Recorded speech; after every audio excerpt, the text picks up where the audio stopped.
We really wanted a minimalist house, not a lot of detailing, but choice of materials was of utmost importance. I find that a lot of modernist architecture, if the materials are cold and stark, then I think the house feels cold and stark. So we wanted minimalism for sure, but everything had to be like a warm, earthy type material. So finding minimalism that felt still warm and homey, so to speak.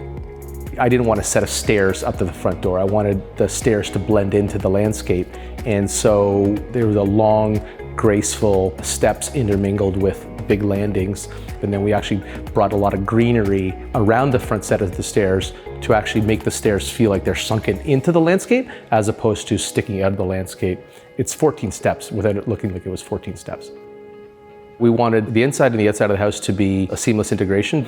And so you open the front door, you come into the vestibule, I guess, and there's an open slatted wall. It continues all the way down the length of the house, and those slats open up to create a partial view into the landscape. You hang your coat, you come through, and boom, you have a tree in the middle of the house to bring the landscape into the house. That was one of Vanessa's ideas, and I thought it was brilliant when she came up with that. And then as you come around the corner down the hallway, then obviously the landscape opens up because it's just a sheer glass wall right from the front to the back. There's not a lot of windows to the front of the house, and that's more for privacy, but the back of the house we wanted completely open to the landscape. We wanted the spaces to look open and have good sight lines from the inside to the outside. And so from the vantage point where we are now, I could basically see the whole backyard, and we can see all the way through the house. But we needed to create a little bit of separation between the living room and the dining room and the family room. So we did it in a way where it was open but still divided. So we have the floating fireplace in the center of the house here between the living room and the dining room. And then we have a family room at the far end, and that is separated obviously, but it's separated by glass, so you can still have sight lines through. We wanted, again, very simple, clean lines, minimalism, but we also wanted it to feel homey and not cold. There was a lot of plushness that was added with the furniture and the accessories that added another layer of coziness to it, I think, even though it is a very sleek, modern type place. We both love to cook. When we're entertaining, sometimes we're still preparing meals while people are having drinks and appetizers and charcuterie boards and so forth. And so we have quite a few peninsulas and quite a few counters for people to sit around and congregate. The center island in the kitchen, our thought process was that food comes across that counter, and then from the pantry counter with another bar sink is the drinks come across the other counter. But really an important element was having the indoor kitchen tied into the outdoor kitchen, because we find that so many meals are half prepared inside, half prepared outside, especially in the summer. Hence the sliding pocket door, which was another one of Vanessa's ideas. So when the sliding pocket door opens, it becomes one really big kitchen with lots of counter space, lots of island space for people to gather around. As you can probably tell, I like to eat, we like to entertain, and sometimes we're having a pizza party, so we need a pizza oven. I love to barbecue on charcoal. With charcoal, it's hard to control temperature, so we have an Argentinian-style grill where by turning the wheel, it raises the grate up and down off the heat so you can control the heat. Sometimes we're quick, we just want to throw something on the barbecue, so I needed a gas grill as well. The egg smoker unit, I already owned that, but I needed to find a place for it in the kitchen, and it's all stainless steel. And then, much to my wife's initial dismay, we had to put it in a deep fryer for steak and frites. And we only ever use it for steak and frites, but every once in a while we want to have a nice steak and frites meal. I always joke that in my next life I'll probably be a short order cook. We have heaters in the ceiling, which radiate heat and warms up the outdoor space quite a bit. We have bug screens that come down, and that helps control the wind, but it also helps keep bugs out.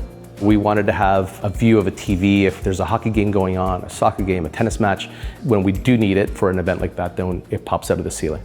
And that extends our season longer than the 2 summer months that we have here in Canada. The backyard design started with trying to keep clean lines and minimalism with the hardscaping at least. Really, there's one long retaining wall that goes across the back property line because our neighbor behind us was much higher than the main floor of the house. So that was required by function. And then into the back wall, we put in a change room, storage room, an outdoor bathroom. The other cabana on the other side is where all the pool equipment is.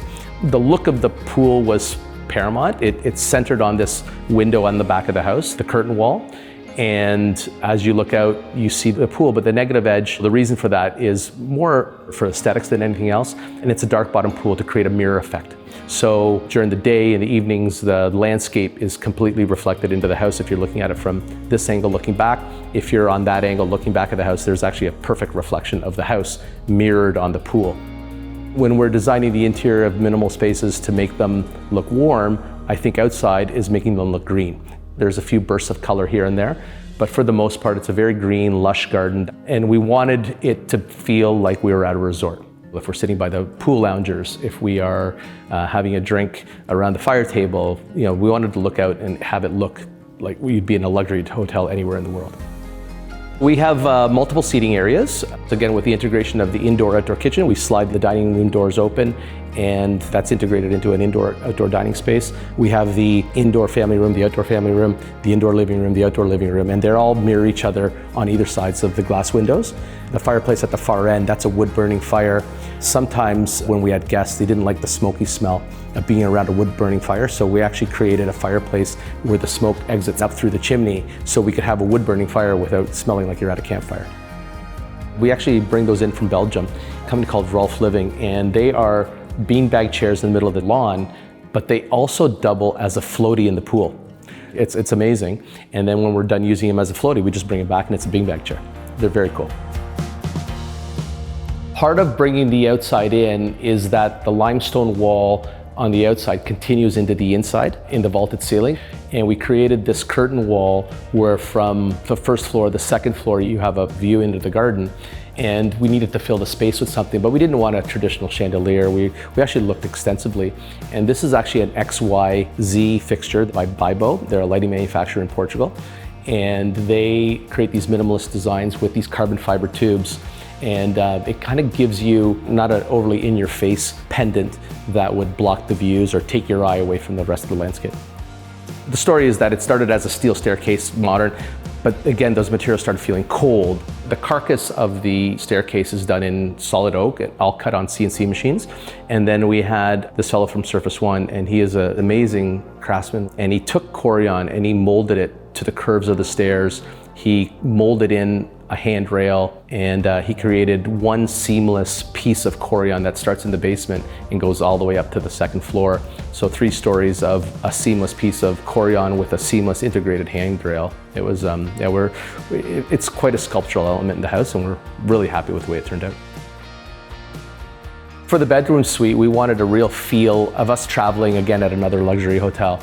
And so we have our sleeping quarters at the far end, and those sleeping quarters have open panoramic views to the whole garden and the landscape.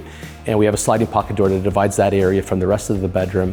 And then again, to be like a hotel suite, we have a coffee maker, we have a little sink, we have our showers, our walk-in closets for both of us, our double sinks. And every room in the house, every closet has a skylight to allow natural light in. It was an amazing process building this house over the 3 years that it takes from design to moving in. I had a lot of fun doing it. Our vision in the beginning of having a modern minimalist house integrated into the landscape, I think we were able to create that, and I'm very happy with the way it turned out. I think it was quite amazing.